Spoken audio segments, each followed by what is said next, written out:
Good evening, everybody. My name is Jennifer Steinhauer. I'm editor of live journalism for the New York Times. It is my true pleasure to be with all of you tonight in Ottawa to bring you a little bit of Washington and the Beltway here to our neighbor to the north. I would like to give a special welcome to New York Times subscribers and thank you for all you do in making our journalism happen. And I also want to give a thanks to the beautiful National Gallery of Canada, our partner tonight, to which we owe a very big merci. This evening's discussion has been brought to you by the New York Times Subscriber Events Program, which brings our readers behind the stories at the New York Times. Tonight, we're thrilled to bring to the stage 4 New York Times journalists for a discussion about the upcoming congressional elections in the United States, perhaps the most consequential in a generation, given that the outcome will decide the control of the United States Congress for the rest of the Trump presidency. What will this mean for American politics and Canadian-American relations? Jonathan Martin is a national political correspondent for the New York Times who's been covering U.S. politics for decades. Julie Davis is one of our White House correspondents currently working on a book about Trump and immigration. Astead, Herndon, also a reporter on our politics team, specializes in reporting on grassroots political activism. And here to interview them is someone who knows all of these topics very well. A native of Ontario, he has reported for the New York Times about Canada for more than a decade. So please now join me in welcoming my colleagues, Ian Austen, Julie Davis, Jonathan Martin, and Astead Herndon.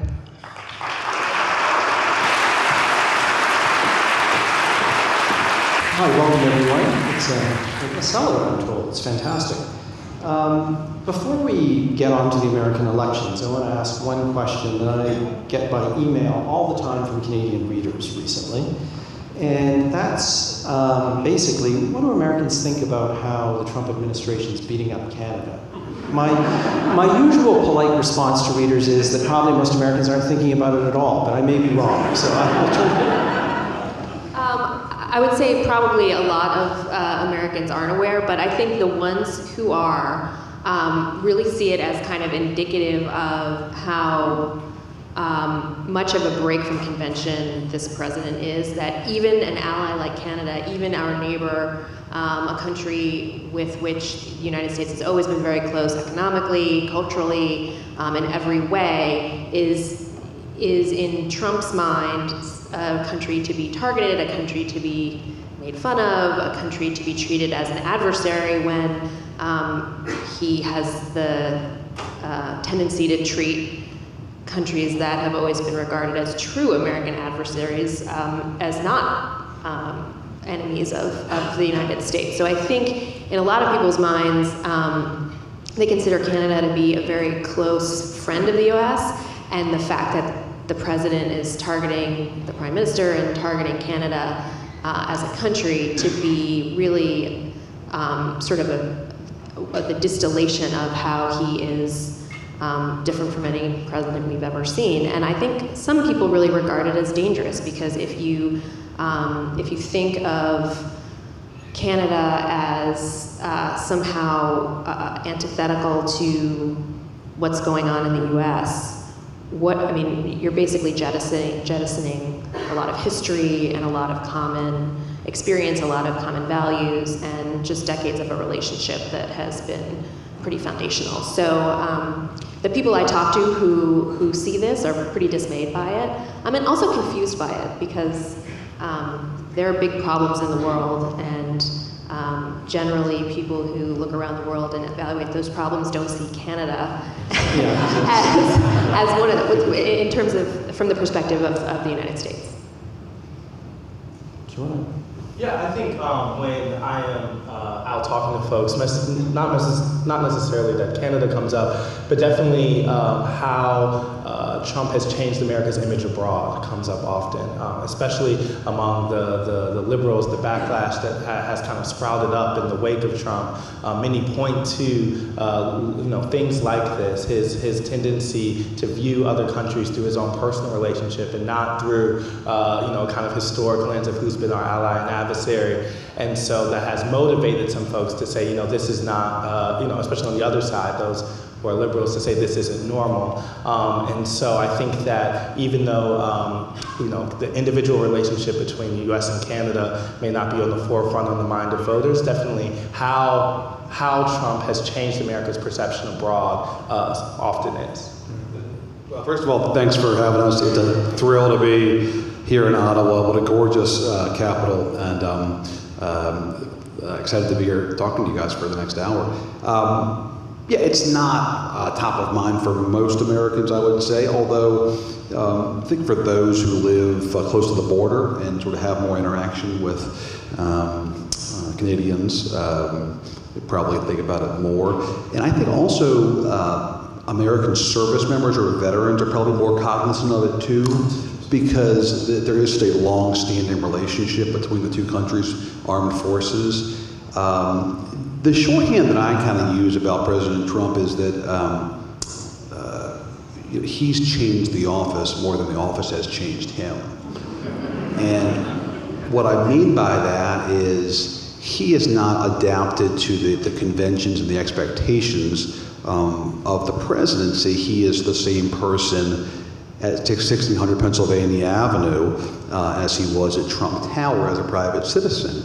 And so when he is thinking about Canada, he doesn't have in mind this centuries-long relationship, the blood that American and Canadian soldiers and sailors have shed in so many wars. He's thinking about how can our country get ahead, how can we beat the other guy, and the other guy in this case just happens to be our closest our friend and ally, as well as neighbor. That's just not something that he comes to the office with, whereas past presidents were more grounded in American history and sort of all the wars that we fought together, the fact that a lot of Americans came to Canada to join the RAF before the U.S. got into World War II, for example. He just wouldn't, I think, be aware of that kind of thing, whereas that's more fundamental to most of the American presidents of recent vintage. So to start and ask, unfortunately, a very broad question, but I want you to answer it sort of like those takeaway things we have to write all the time now, right? So basically, I want each of your takeaways on like the most boiled down description you can give of the state of American politics right now. How many words do we have for this assignment? It's a takeaway. The desk is going to send it back. 280 characters. Tight. You got no space at all. Go ahead, Astead. I was looking at everyone else. I would say polarized, probably near the top of the list. So we are in a moment in which I think both sides have rarely been further away from each other, and more so than that, the lack of willingness to even see that gap as a problem.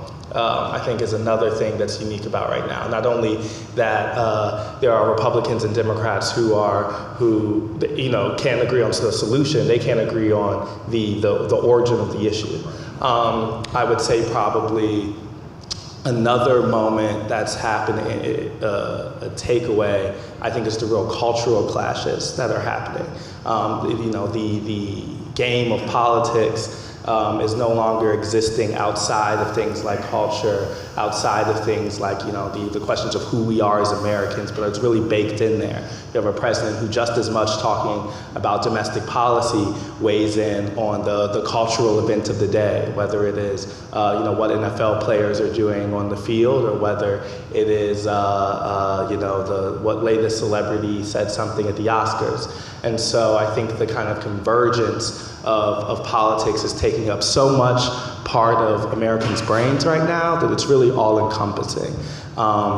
Those are the first two things that come. I'll let them handle everything else. I'll just give you one word: tribal. Tribal. Politics now revolves more around your identification with the sort of red or blue team, and less around any kind of principles and sort of consistent, steady worldview. And I think you see the Republicans accommodating President Trump's apostasies. trade, for example, comes to mind in this great country, because he is the leader of their side, and to part ways with him is to be in league with the other side. And that to me is the driving force now. It's what political scientists call negative partisanship.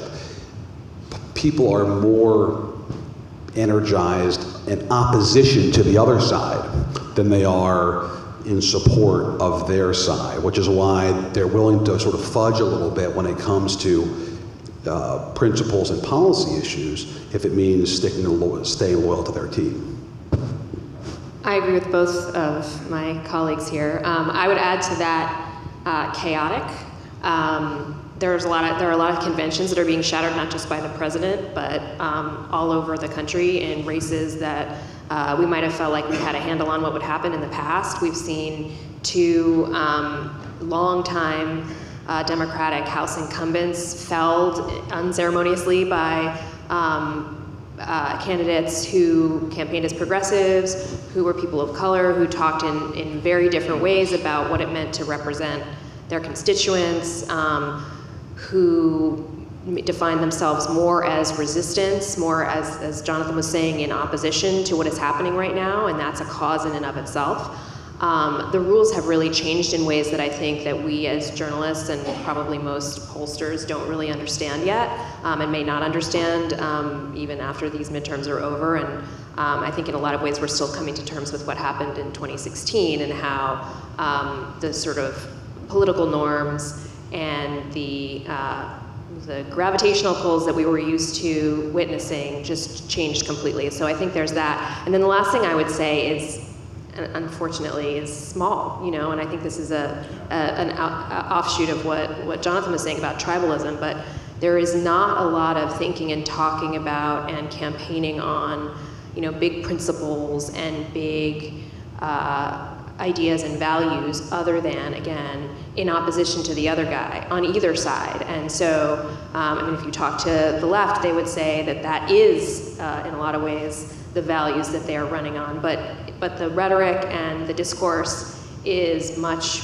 more visceral, I think, because of the tone that the president has set, and also because of the fact that Republicans feel like stepping outside of the territory that Trump has staked out is very dangerous for them, that they're going to risk a backlash from their constituents if they try to engage in a more principled way, that they need to talk in the ways that that particularly the fringe of the party wants, and I feel like Democrats feel that way as well. If I can add one more, I would say fear too. Like, I think that both sides are really animated by a idea that we are at this like deeply important moment, and not only just that a loss on their side would lead to policy outcomes that they didn't like, but a loss on their side would lead to like questions of the loss of the country. And I think that that's a unique point in which we're at. I have spoken with conservatives and Trump voters who think that a Democratic win in November is the end of America. Not just Donald Trump will face some challenges from a Democratic House, but it says more about the real questions of identity of who we are. And so I think both sides are really, really driven by a real existential crisis that is happening both internally in their party, but also the country at large. And that, by the way, if I could just add one fast footnote to that insight, one of the most striking things from President Obama's eulogy of Senator McCain on Saturday was when he talked about their little discussed private meetings in the Oval Office, which I was fascinated by what to hear about, that he had with no staff, just the two of them. And at the end of telling the audience that he'd had these meetings, he said something to the effect of, I never doubted that we were on the same team. And to your point, I'm not sure 7, 8 years on from those conversations that there is that similar spiritedness in the country, that there is this sort of sense, at least among the most intense partisans, that they are on the same team. What troubles me is this notion of political adversaries being viewed as political enemies. instead of adversary. And I think that is increasingly characterizing American politics now. They're not just the opposition, they're the enemy in a lot of ways. And that's worrisome. There's one fast poll that I am fascinated by that I think tells a very, very big story about where America is right now. They asked this question about 50 years ago. They said, how would you feel if your son or daughter married somebody in the opposite political party? And when this question was asked a half century ago, not a lot of folks cared, right? Sure, okay, whatever. It's kind of like saying marry somebody with brown hair, red hair, black hair, whatever. I think half the country now says they would be alarmed by that if their son or daughter married somebody of the opposite party. That tells you everything you need to know. One thing when I was going through the coverage, and I don't know if this was your writing or quote, because my analog iPad isn't very complete, but in one of your stories, Jonathan, you wrote or someone said, Trump's not interested in making his base bigger, he's interested in making his base harder. Oh, that was not me. That was Governor Haley Barbour, who's the former chairman of the RNC and the former governor of Mississippi, who is the epitome of the establishment wing of the Republican Party. And if some of you perhaps have seen him on TV, he's sort of hard to miss. He kind of looks like a character from Little Rascals. If you know what I'm talking about, you'll appreciate that. And he, what he was saying is that most presidents want to expand their base of support because that's going to be helpful for their party's candidates and ultimately in their reelection. Of course, that's going to be most useful to have a sort of broader base. Whereas Trump seems to be trying to sort of harden it and extract more loyalty out of both voters and lawmakers. And to me, I thought that quote was so striking because if we do go into next year and Democrats do take back the House, and I'm sort of giving away the next conversation here, but and there is some kind of an impeachment effort, having a smaller but firmer base could be very relevant in terms of keeping the Republican members of Congress from going that next step. So it was very telling, I thought. So you beat me to another question. Yes, I want to hear all that. three of you on. Are these midterms, are they a proxy for impeachment? And is that something that the Democratic leadership actually wants? Are there dangers in that for them? I think it depends on who you ask. I think that there are... Sorry, I should have interrupted, because maybe the audience doesn't know wholly the role of the House in impeachment and why the election's important. Right, so right now the Republicans control the House and the Senate. If you look at the generic ballot, if you ask people which party they're going to vote for congressional candidates for the coming midterm elections in November, you can get a little bit of an idea of how they might go, although as I said earlier, polls have increasingly been unreliable recently, and so you don't want to predict too much, but if the Democrats were to take control of the entire Congress, or even just to take control of the House, they would control all the congressional committees. They would be able to launch investigations. They then name the chairman, and they have the gavel, and they can initiate investigations, and they have subpoena power. And B, they can commence impeachment proceedings. Now, that doesn't necessarily mean that they will be able to convict the president in impeachment proceedings, but they could begin impeachment proceedings, and then it would go to a vote, and then it would go to a vote in the Senate. And you may remember Bill Clinton went through this a couple of decades ago. And so obviously this is a huge question on the minds of voters in both parties, is what would this mean if Democrats were to win the House? I think some Democratic leaders and some of the rank and file lawmakers feel like they have to talk about impeachment because their base, their voters, the progressive left really wants that and feels like they're on a mission to stop Trump, and if you win control of Congress, that has to be a part of your agenda. I think there's a whole nother swath of the Democratic leadership that thinks that this would be very dangerous, that this is in fact saying that you want to nullify the results of a free and fair election, and they are afraid that they will alienate those people in the middle, centrist Democrats, independents, Republicans who are unhappy with the president's leadership and perhaps unhappy with their own representatives in Congress. If you talk about impeaching the president, that you have to have a substantive agenda to run on. And so I think we've heard some of this debate play out in congressional races so far this year. If Democrats win control of the House, I think this is going to become very intense, because you will inevitably have a group that feels that they need to tamp this down, they need to execute on their agenda, they need to hold votes to show what Democrats are for, and you will have a whole crop of new Democratic members of Congress who have been sent there, who feel that they've been sent there for the express purpose of impeaching the president. And so there's going to be a pretty lively internal debate about that if Democrats take control.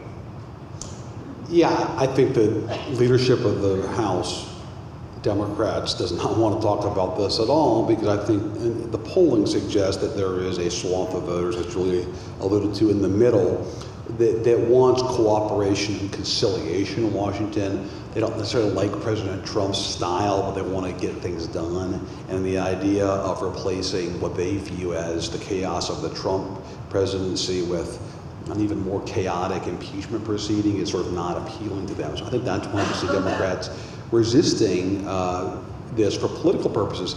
I think the other hesitation is more fundamental, and I've heard this from senior Democrats, including David Axelrod, who was President Obama's top political advisor. He said, look, we don't like what this president is doing to the institutions in our country.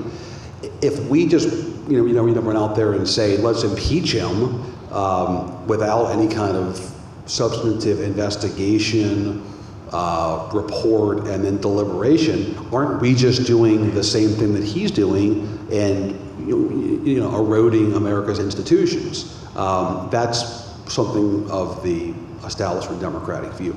A lot of folks, though, in the grassroots of the party believe that there's ample evidence that the president has committed impeachable offenses, and that there's no reason in saying that and not saying that out loud and then moving swiftly next year to impeach him. At a practical level, I would just say, in America, it takes a 2/3 vote to get the president removed from office in the Senate. The House can impeach him, but as Bill Clinton found out, to actually have to be forced from office, the Senate's got to have the votes. And I should have said the likelihood, again, we're prognosticating, but the likelihood that Democrats take back the Senate is much lower. So. Yeah, and they're going to have a range of somewhere from 48 to 53 seats in the Senate. But I was just going to say, but 60, getting to that 2/3 number is going to be almost impossible for them. I think the only thing I would add there would be to emphasize that point about the grassroots, right? Like there is a real disconnect on this issue when you get to the kind of Beltway Democrat consensus about what should be done with impeachment, and when you talk to Democratic voters about impeachment. You have candidates who don't want to talk about it at all, who especially if you go to those swing districts, those places where it's going to be a real toss-up between Democrats and Republicans, Democratic candidates contort themselves to not talk about impeachment. They want to talk about health care. They want to talk about the tax bill that Donald Trump passed. They will mention corruption at large and how they want to change a culture of Washington. Right. But the question of impeachment is one that they want to avoid. But I've been at so many of these home visits of these candidates where they're not trying to talk about it, but it's the first question that comes up from their people. Yeah, and Democratic voters are motivated by it, and so they're trying to play this kind of middle of the road where they court those people. They will, I've been around a lot of swing district Democrats who will say, there's ample evidence that we should be looking at, or we want to see how the special counsel investigation plays out. They want to do a nod to those voters, but only among certain people will you find the kind of hard line, we should impeach, and we come out and say that. Those usually happen in those deep blue districts. But just to quickly add one thing, I think that's such a good point, but it's also, it's important to realize that because Haley Barbour, I think, was so right about the fact that Trump is really trying to double down on the Republican base, strengthen his standing in it, and his mission, obviously, in the midterm elections would be to activate as many of those people as he can to come out for Republican candidates to either elect or re-elect them. The fact that Democrats are torn about this idea of impeachment and don't want to talk about it, it does really hinder their effort to do the same thing, which you have to do in any midterm election, which is really energize the core supporters of the party to get out and vote for people. It's what most of those people really want to talk about, and it's what many of these candidates really feel is risky to talk about. And I think that it's sort of an unlevel playing field in that regard, because Republicans are completely happy to double down on their base right now, and Democrats, I think because of this issue, might have a harder time doing that. Right, I think that's a really good point. I mean, Republicans are actually the ones talking about impeachment often.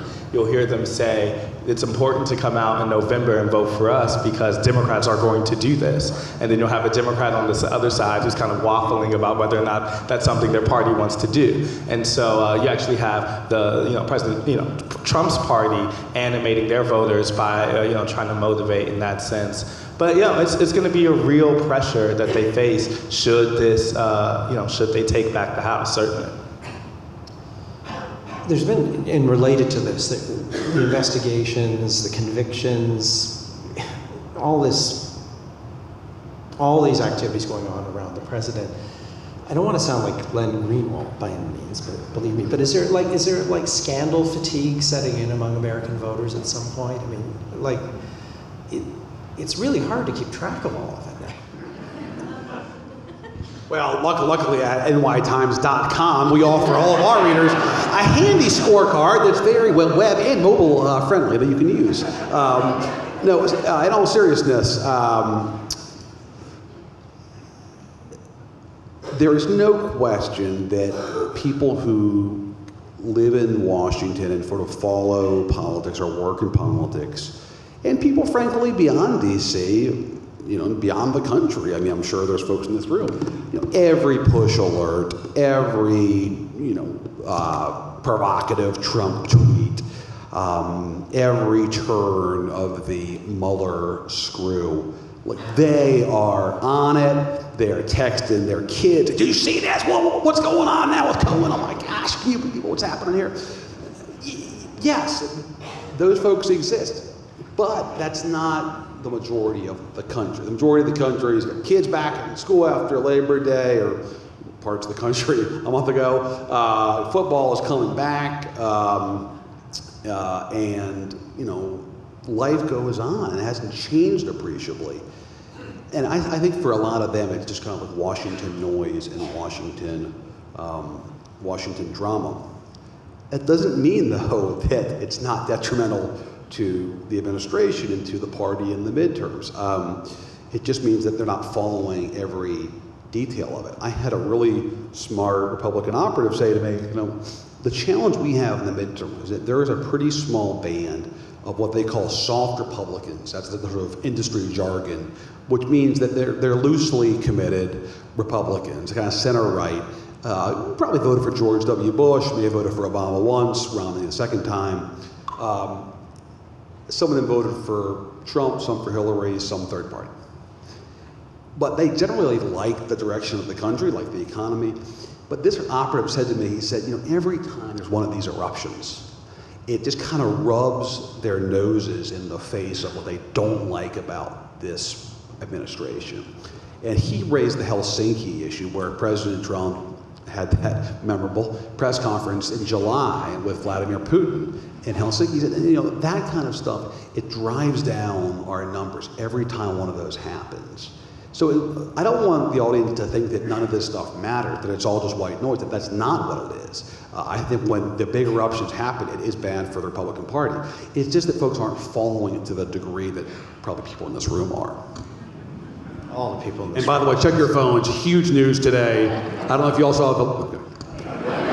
You'll see after this. I thought the question was going to be, do we get scandal fatigue? Well, do you? Yes. I mean, Jill, do you? I do get a little bit of scandal fatigue. It's writing Tell us about this about stuff day in and day out. I don't want to be on the couch here. But what I was going to say is that, you know, I think Jonathan's totally right that, you know, for the vast majority of people, it's probably not top of mind, except when it is top of mind. And at that point, it can become a real risk and political liability for Republicans, and also kind of contribute to this sense of, you know, either I don't want to be engaged in the election, which is bad news for Republicans, or to the degree that I'm going to bother to show up, I'm just going to vote for like the other guy, like the person I've never heard of, because all of this lot of people is just, you know, has either given rise to the scandals or not done enough to respond to the scandals, or somehow, you know,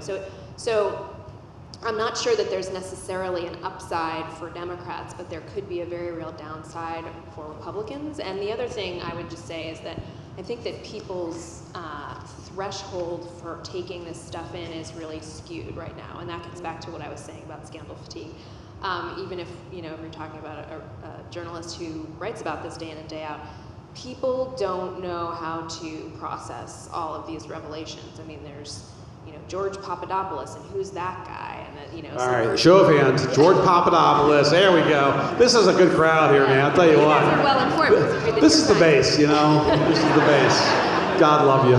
And, you know, Michael Cohen, how does that all tie in? Is that part of the Mueller thing? Is it not part of the Mueller thing? What does it have to do with Russia? I mean, I think that there's a real skewing of people's sort of radar for what should I care about and what should I not care about. And I think the tendency in those situations is for people to tune it out. Yeah, I think it's a mixed bag. I agree that there are some people who are really motivated by this. And I think there is a Democratic strategy, not necessarily to run on, you know, all the convictions, but to talk about the Republican Party is, I was going to say a word I don't think I can say. The Republican Party is, you know, doing you wrongly. And and I think, you know, and to rub You can say it in French. Yeah. This is a bilingual country. It won't count. Do you know the French word? No, I don't. But the idea of corruption largely, and tying that in, and whether that is another guilty conviction, or whether that is a tax cut bill that largely benefits a you know, upper class, the idea that the working person has not been seen under this presidency is one I think Democrats are going to try to capitalize on. It is hard, though, to know just how many people you know, have tuned out every twist and turn of the Mueller investigation. And now, you know, I find myself, I was in D.C. For, you know, starting at the Trump administration, and now moved to New York, and then doing more, you know, traveling election stuff and not necessarily day-to-day Washington. And I find myself, like, getting the push alert and being like, wait, so who is that again? You know, like, why do I care about this? And, you know, I'm in this every day. And so I do think that there is a real fatigue setting in, but I would caution against saying it, that, like Jonathan said, I would caution against saying it doesn't matter. You know, we see President Trump having kind of consistent approval ratings, but we don't know whether, you know, these type of scandals are actually dampening what could be a better approval rating amidst a good economy. So I think it's very hard to determine which way it's falling.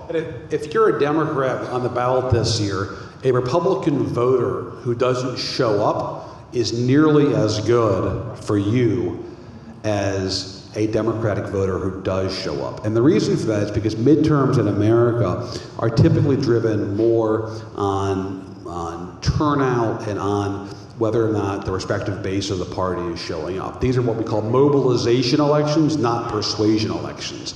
And so it's often a test of which party can get its side out, and that typically determines who does better in midterm elections. And typically, the side that comes out is the side that's more angry. And we've seen that time and time again in recent American politics. 2006, the low point of the Iraq War, a lot of corruption on Capitol Hill. President Bush's second midterm, Democrats were fired up.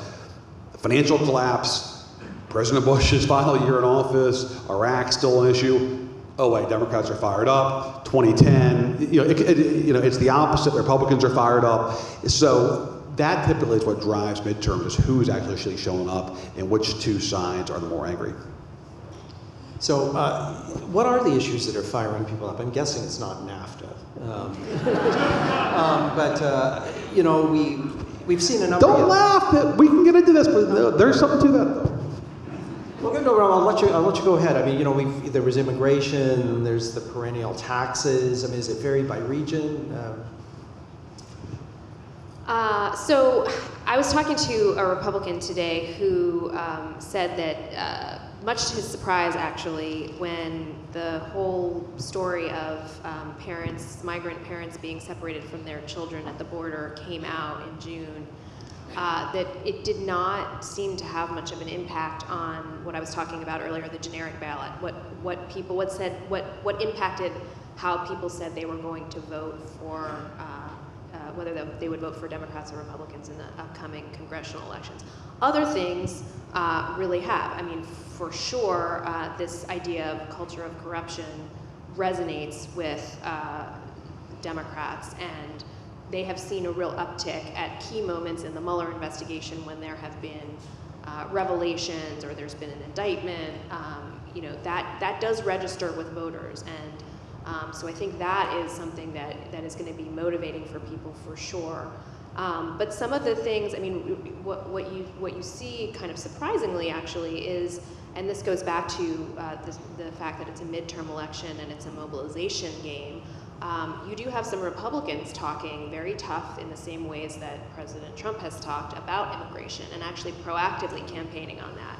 Now, that was never a top-of-mind issue for American voters in either presidential or midterm years, but that seems to be registering, not at the very top, but certainly that's registering. I mean, I think the economy is you know, going back to the issues that people really feel is going to motivate people. But I think in terms of what is going to make the difference at the polls, I do think it's about anger and fear, and so those two things, I think, are really playing into the races that, at least that President Trump has been campaigning, which is the bulk of where I've been traveling with him. And you guys probably have been to more races than I have.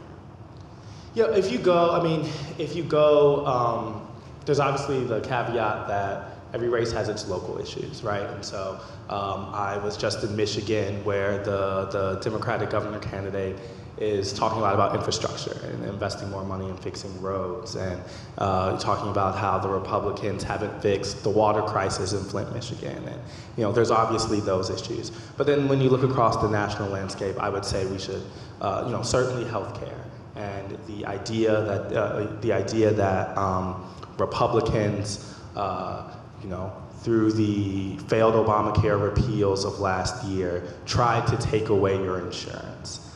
Is something that Democrats have kind of uniformly rallied around. Now there's some split about whether they're saying we should bolster Obamacare or we should do a single payer system. I mean, there's differences among that point, but almost all of them are kind of top of mind using the Republican attempts to repeal Obamacare as a forefront issue.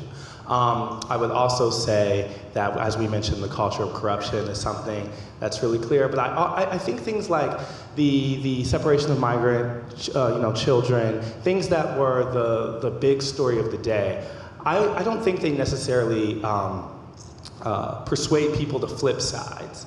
But it has had an effect in mobilizing Democrats to come out, and maybe these are people who would have always voted for a Democrat, but are now volunteering. Or maybe it's someone who was a general election Democrat voter, but is now, you know, getting involved in the primary.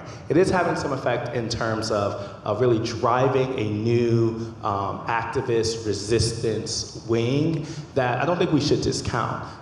You know, nationally, these organizations that have popped up since the presidential election are driving money, are driving time, and are really really presenting Democrats a more unified volunteer base than they've had previously. And so whether that, you know, as we're talking about in terms of mobilization, whether that has an effect and gets this midterm electorate to look a little more like the general elections, to the extent that that's true, that really helps Democrats. And so those issues come to play kind of internally for them, but I think those, you know, quote unquote kitchen table things are ones that are playing out in the swing districts. Yeah, I mean, politics has become such, as you were saying earlier, it's so inextricably tied to culture now and identity. I don't want to discount policy because there's definitely examples of where it matters. And you mentioned NAFTA, and you were kind of half kidding, but look, there are races in this country that I can point out where, trade is a very important issue. I'll mention one of your neighbors to the south, North Dakota. I was there in April, and by the way, if you've been to the Dakotas in April, pack a coat. They have a very late spring, something I'm sure you guys can relate to. But I was there in April, a balmy 35, and it was striking because everybody you talk to, the issue of soybeans and tariffs were top of mind, whether or not they were farmers or otherwise. I mean, that is central. That is their kitchen table issue.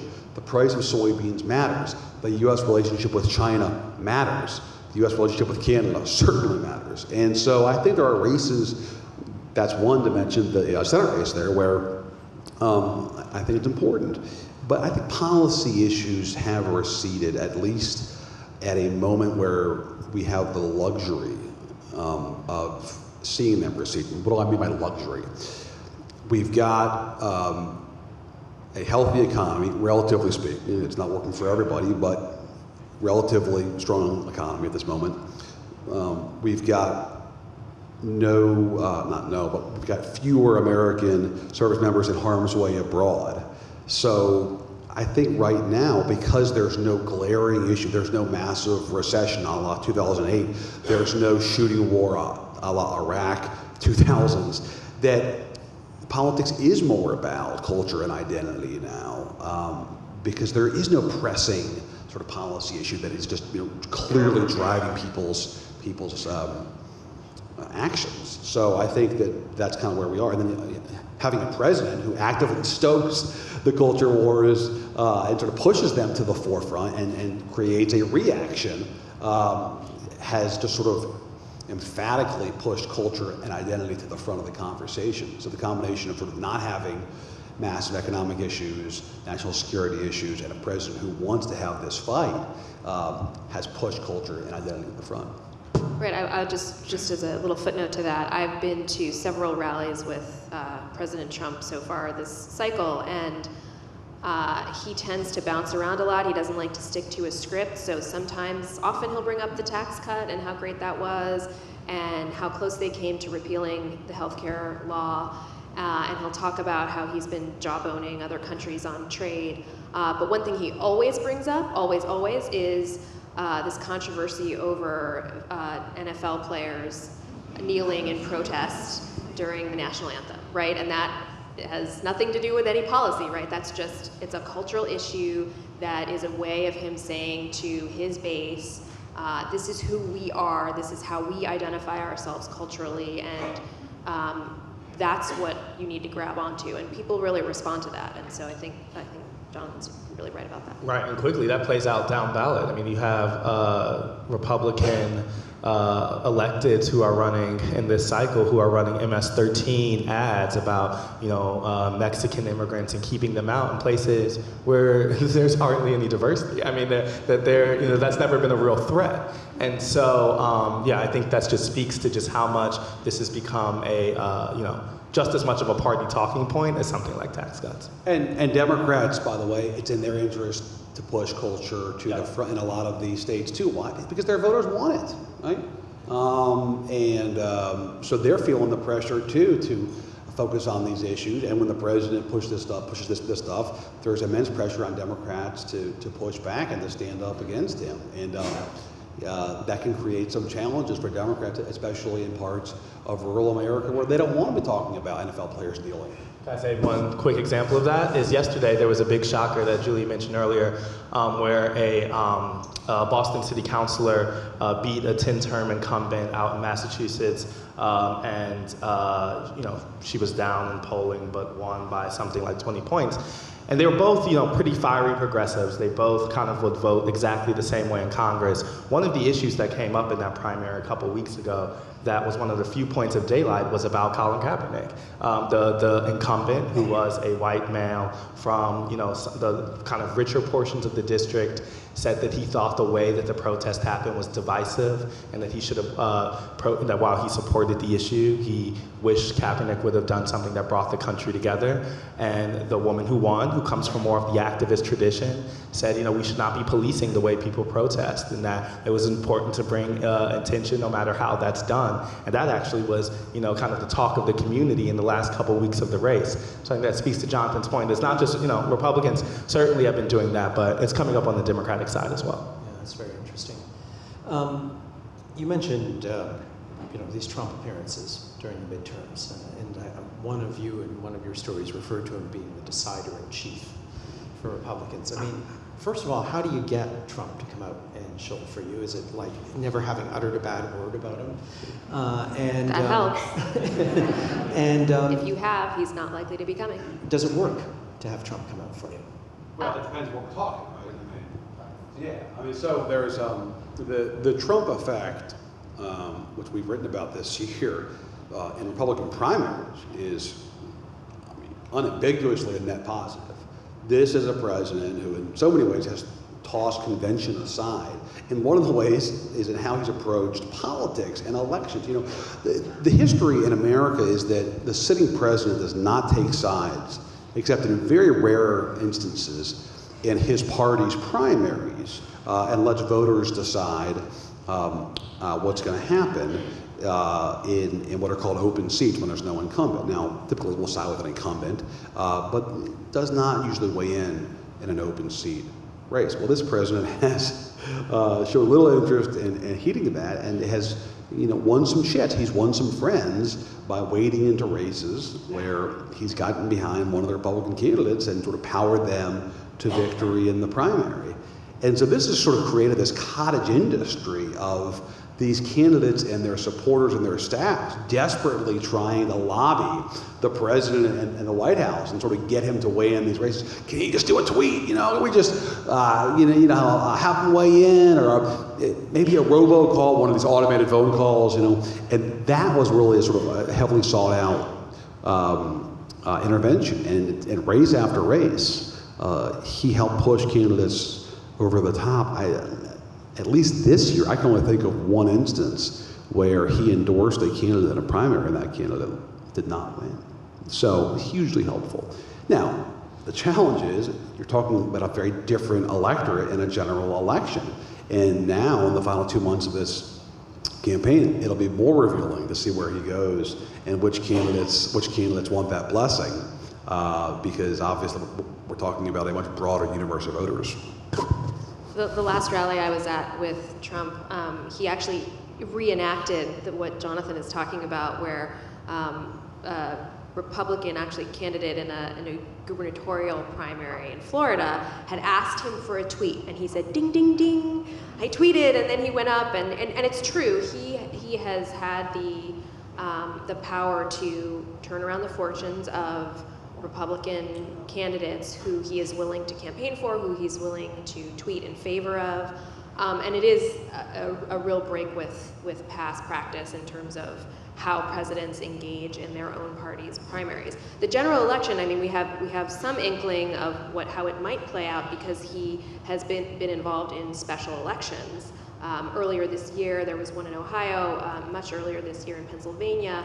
In both of those races, in one of those races, the person that the Republican that he'd been campaigning for in Pennsylvania, that he had to really be, he really had to have his arm twisted to go and campaign for him, actually ended up losing. Democrats turned out in much larger numbers, and the Democratic challenger in this special election won.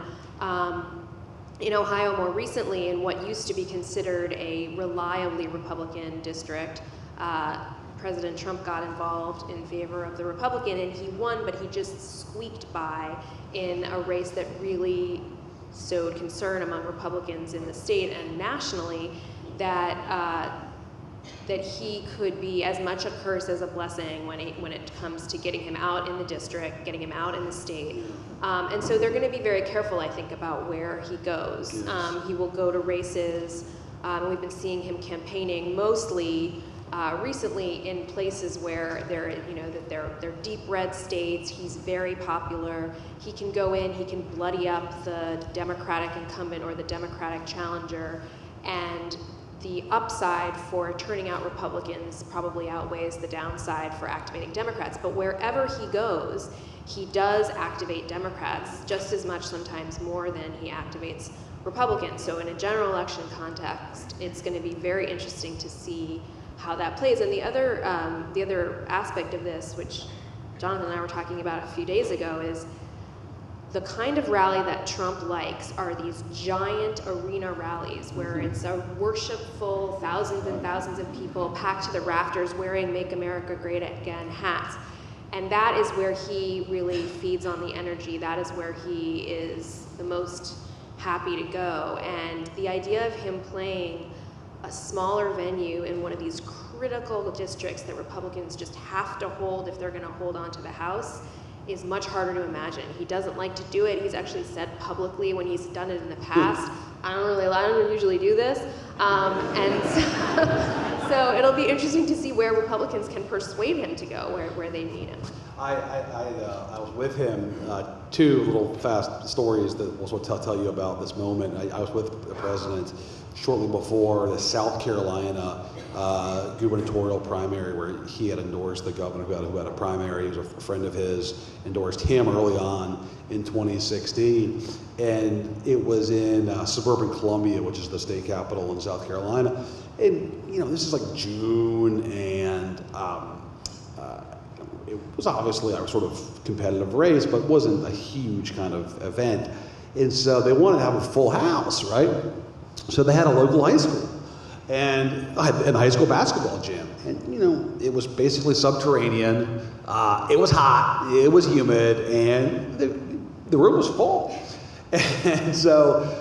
But not big. But not very big. It was a high school gym. There was like 2,000 seats there.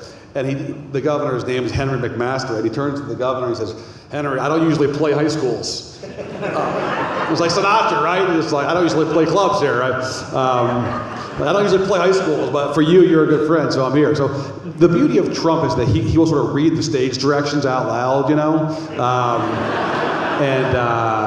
there is no subtext. It's all text, baby.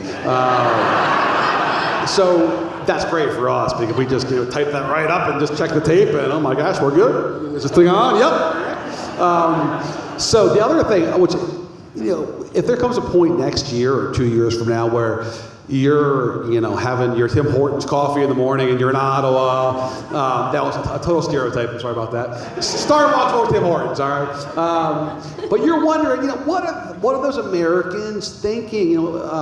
What's it going to take for the Republicans in the Senate or in the House to get serious about this president and his conduct? If you're wondering that, I want you to think about what happened in the Florida governor's race this year. And Julie mentioned this a minute ago, but this is to me the most instructive anecdote about the power that Trump has in his party. So he goes in and endorses a relatively junior member of Congress who's 39 years old named Ron DeSantis, and endorses him over someone named Adam Putnam, who longtime politician in the state, 20 years plus in office, who had been prepping to run for governor there for years, had done everything that you got to do to get ready. Why did he endorse Ron DeSantis? Because Ron DeSantis had the insight that if I want to get in this president's good favor, there's one way to do that.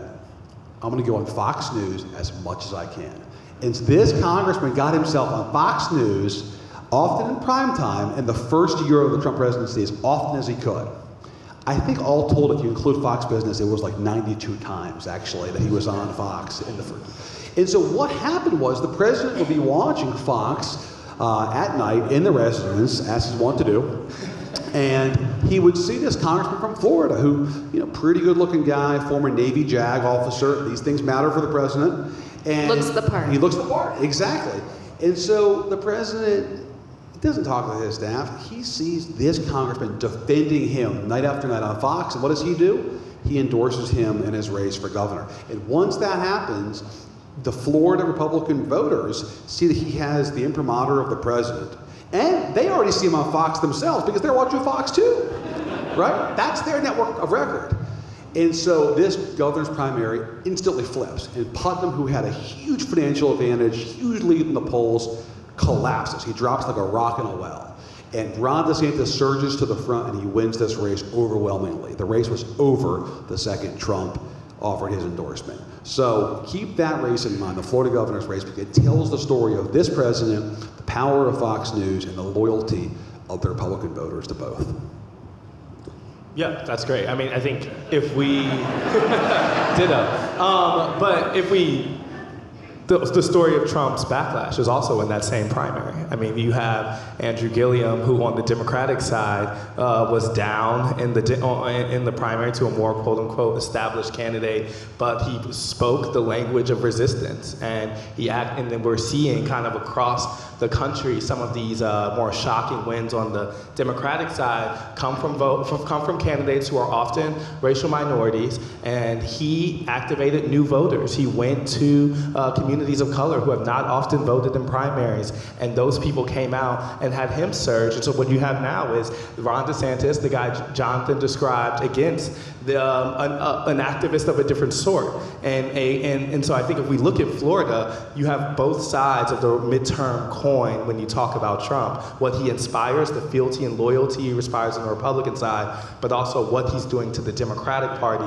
which is equally as big of a story. And the beauty of covering politics for a living is that because this is Florida and it's the consummate swing state, we get to go back for the general election and watch these two candidates who are kind of avatars of their parties try to reorient themselves to get back to the political middle, right? And so Ron DeSantis and Andrew Gillum will now try to sort of come off in a way that is going to be appealing to the most broadly important part of the Florida electorate. And so after spending the primary trying to appeal to their choir coming back to the middle, it's going to be fun to watch.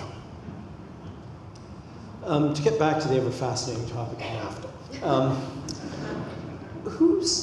I think one question that's raised a lot in Canada is, like, while the president's busy watching these congressmen on Fox News, who's running the White House, particularly when it comes to issues like NAFTA? I mean, early on, the Trudeau government reached out to develop good relations with Jared Kushner, Steve Bannon, Tillerson, but that's all sort of out the window now. We know that Lighthizer, the Secretary of the trade representative, is very hawkish on trade, mired with Trump, but there must be other people with views in the White House. I mean, how are things like NAFTA sorted out there? I mean, surely not through Fox News. Well, I don't know. It's an interesting question, right? I think Lighthizer has a huge amount of power in this arena. I think Larry Kudlow is a voice that Trump listens to, but he also knows enough to know that if he challenges the president's thinking in too aggressive a way, he's going to be shut out, which is what happens to people who try to do that inside the White House. You have, some folks whose names you wouldn't recognize, like the legislative affairs team in the White House that's trying very hard to sort of lay the groundwork with members of Congress who will ultimately have to vote on this, and so they're trying to work their ends of it.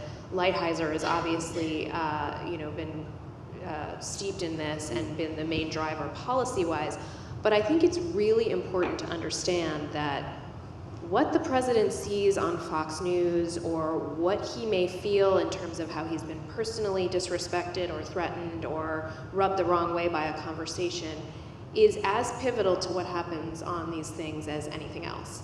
And so that is why you see sort of the whipsawing that we have seen in recent days, where one day he's saying that, we're going to rip NAFTA up. Then the next day he's saying, okay, we're in a negotiation.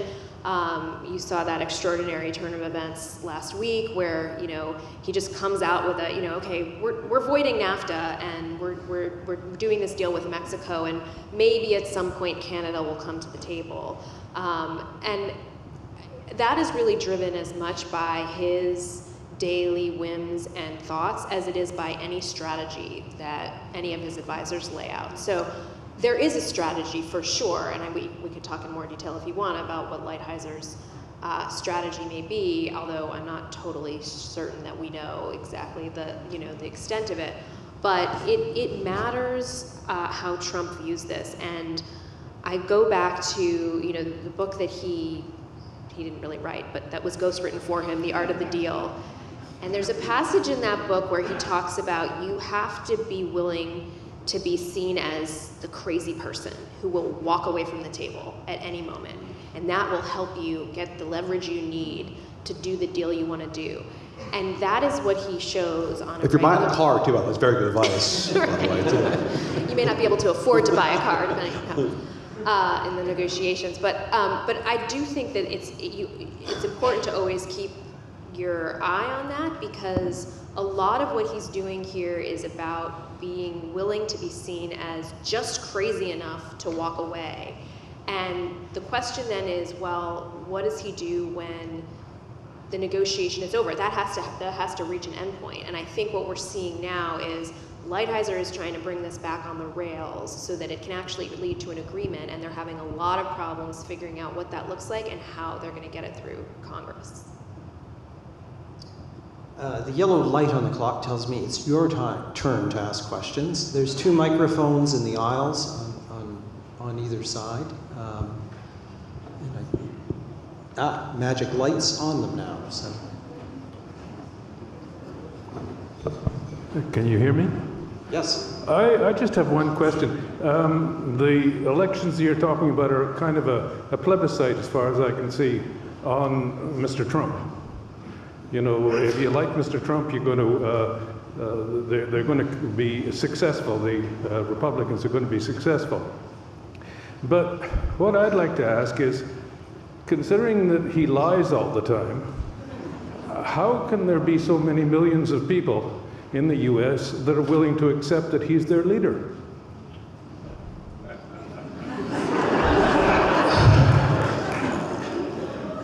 Go ahead. I'm just teasing you, man. Look, I'll go back to where we started, right? Polarization, tribal politics. If you talk to some Republicans, some will deny that he says things that are not true. Now, there are other Republicans who will acknowledge as much. And what they will say is, look, he's not an angel, he's not my pastor, and I didn't vote for him expecting to be an angel, a pastor, and certainly not a Boy Scout. But I wanted somebody that was going to go in there and was going to disrupt the status quo, pick your metaphor, drain the swamp, kick a little, and so that's what they like about him. That's what they say. The other issue, again, is that he is a stand-in for the opposition to what they don't like.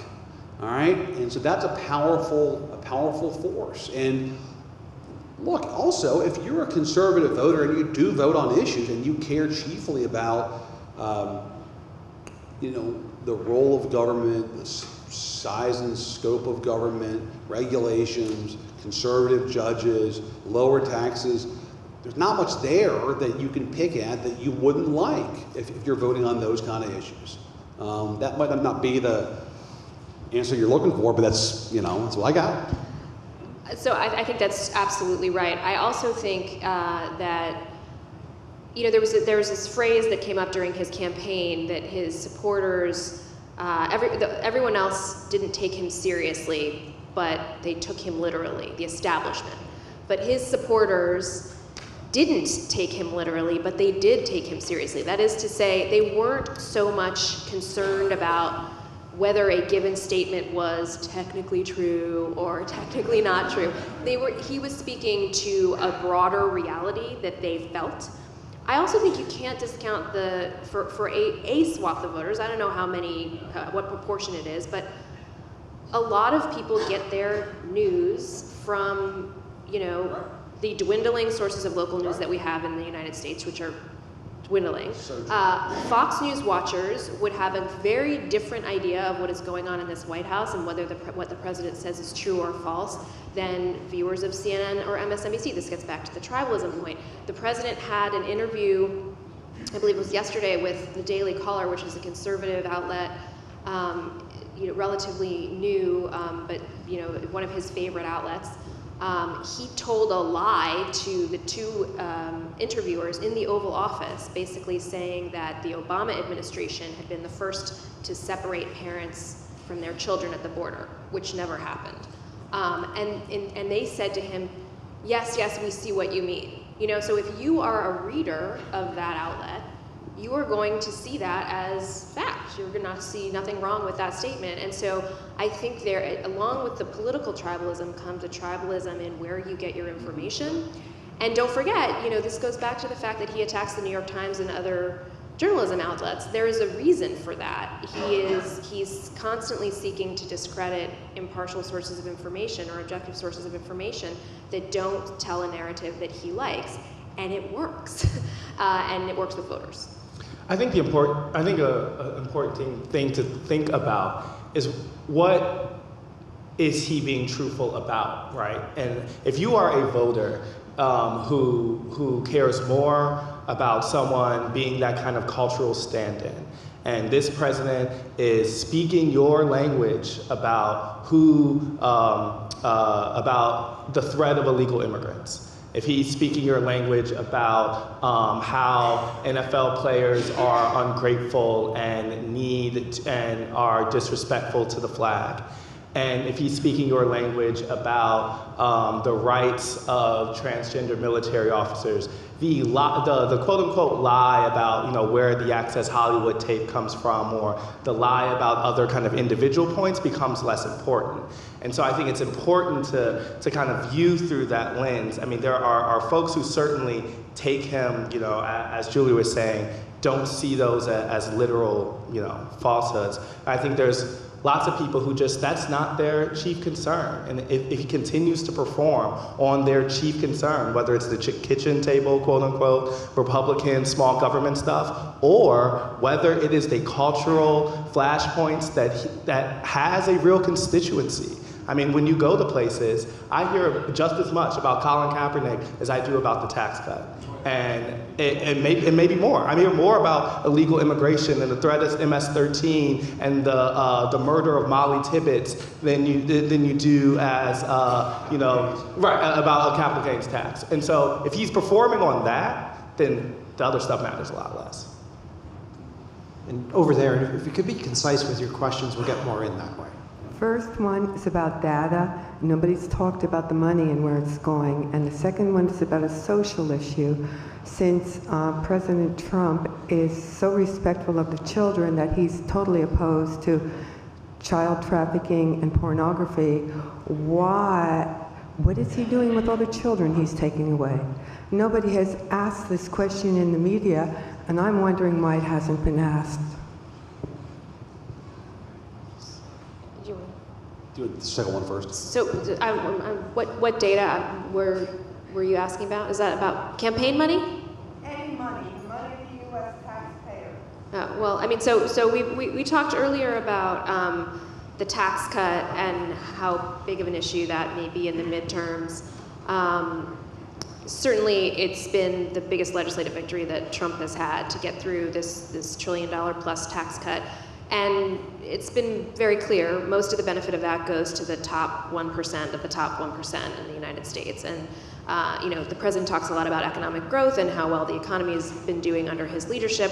The fact of the matter is the tax cut has almost entirely accrued to the benefit of the very top. In terms of the children being taken away from their parents, there still are more than 500 of those migrant children, even after the president's executive order that ostensibly was going to take care of the problem, who have not been reunited with their families. And it's an ongoing crisis, and it's true, we've sort of stopped talking about it. And it doesn't come up as much as I would think it would in the races that I've seen around the country, but it's still a very, it's a tragic thing, and it's still going on. Over there, please. Yes, there are two issues that have not come up. that from an outsider point of view seem to me to be very important. One of them is guns, and the second one is climate change. And I'm wondering if the average voter is as unconcerned about what's happening in global warming as your president appears to be. And also, every time there's one of these incidents with guns, there's an outrage, and yet it doesn't seem to be a factor, or is it a factor in the midterms? Yeah, I think that's a great question. I think I can say from my experience, on campaign trails, you hear more about guns than you do about climate change. I mean, I think comparatively that's kind of a hard thing to kind of do a one-to-one comparison on. But folks do increasingly talk about guns. I think that the Parkland shooting and the March for Our Lives moment has really, certainly has not led to legislative changes on a federal level. There have been some state changes. But it has really motivated some people, I think especially young people, to increasingly pressure lawmakers on come November. I was just in Illinois in one of the key House districts there, and I met with this teacher who, totally apathetic, uninvolved in politics. March for Lives moment happens, and her class organized to try to talk to their Republican congressman about the issue, and he avoided them for months. And now they have become like a kind of fiery team organizing for his opponent. And I think that's happening more across the country than we kind of have gotten at. Climate change, I don't hear about this much. I mean, I think that it certainly is an issue, and I mean, I think that it is a looming issue of our time. But in terms of things that are coming up kind of day to day on voter levels, I haven't heard, but that doesn't mean that that's universally true. Yeah, I think it's not a top tier issue for a lot of voters, but I'll tell you who I do hear about it from is younger voters, especially 40 and under voters, very much driven by climate activism. So I think you'll hear about it more and more because it is central for a lot of younger voters. I read one story today between rushing home from work and coming here, so I don't know how much people know about this or how much reaction there was, but I was fascinated by the op-ed written by the There it anonymous. is. This is, here we go. Oh, this is a good crowd. So, I wasn't sure that we were going to get to this, but we have decided, we talked before the event, and we thought because this audience is so valuable to the New York Times that Tell you who it was. That Julie Davis is going to go ahead and introduce, actually, a surprise guest, the anonymous author.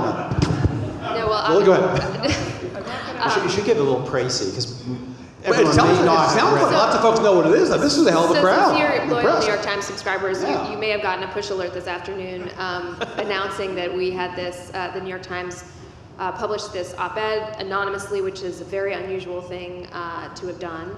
That was from a senior administration official, and that's all that the editorial staff said about it. Which is separate from us, by the way. Which is totally separate from the news side. And one of our reporter colleagues tweeted shortly after. So now this means that all of the White House correspondents at the Times are going to have to obsessively interview the editorial staff to figure out who this is. There was a lot of speculation immediately among all of us reporters about who it might have been or might not have been. But basically, the piece was a first-person essay by somebody who called themselves a member of the steady state, not the deep state. You may be familiar with this term of the deep state. But basically, they said, I'm a senior administration official. This president is amoral, described him basically as impulsive, reckless, incompetent, off the rails, always in danger of, plunging us into a crisis or making a horrible decision.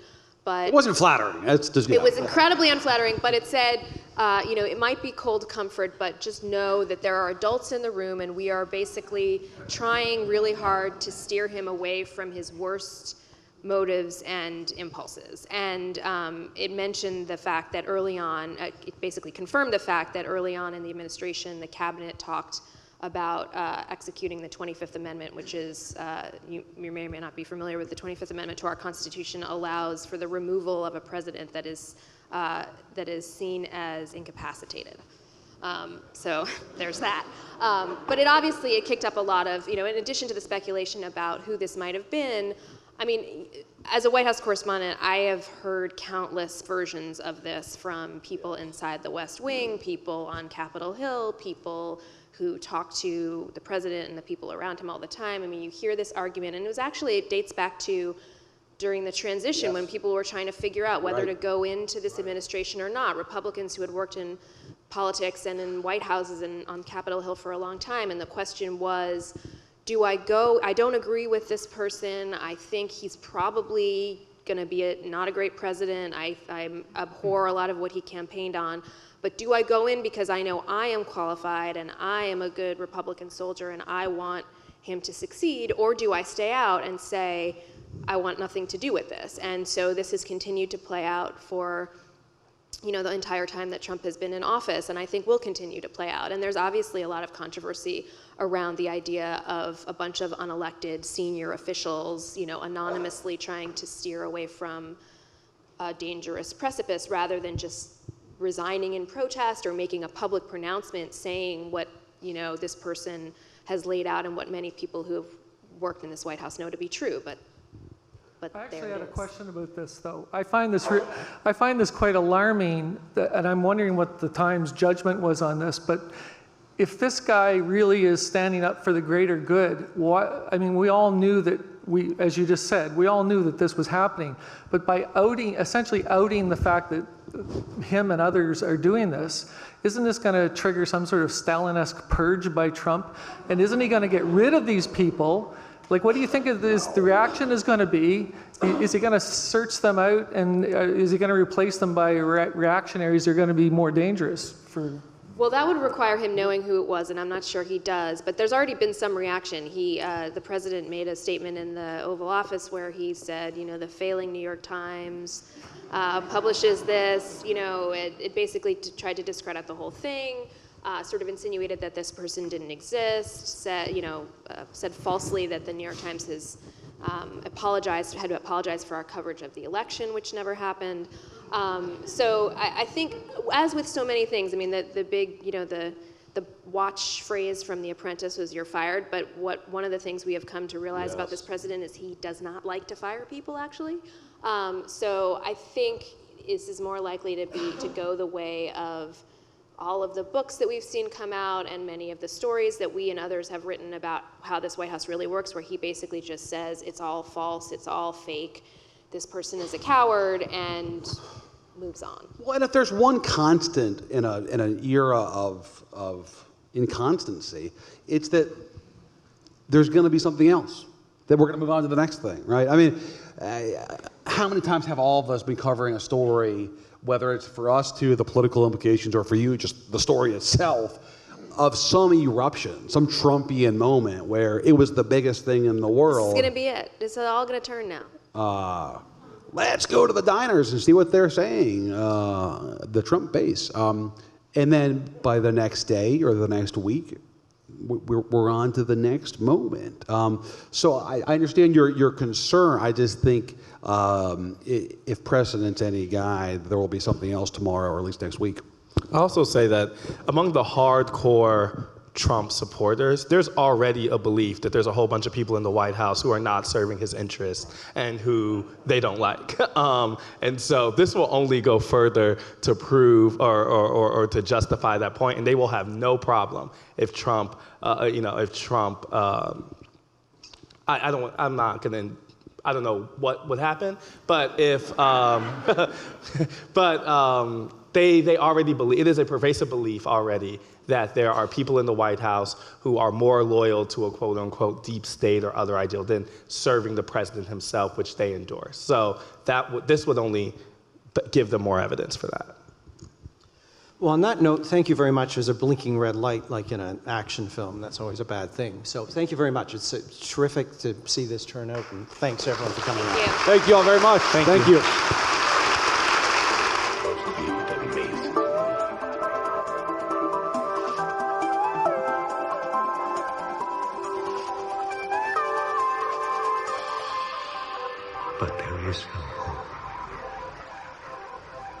Nothing grows from scorched earth.